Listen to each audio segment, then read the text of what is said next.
How to walk slowly in Roblox PC. Hello everyone, in this video I'm gonna show you how you can walk slowly on Roblox PC. Firstly, open Roblox on your device and log in to your account. On Roblox, open any game that you'd like to play.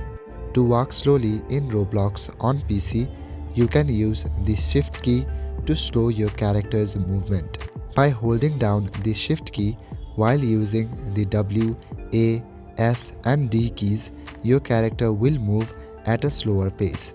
This method works in many Roblox games that allow a slower walking mode, commonly used for stealth or careful exploration. In addition to this, the Shift key, some games on Roblox might have specific controls to walk slowly or crouch, such as pressing the C key to crouch and reduce your speed.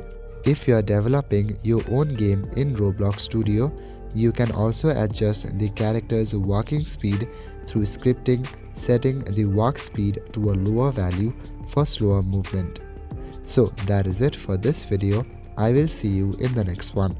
Thank you.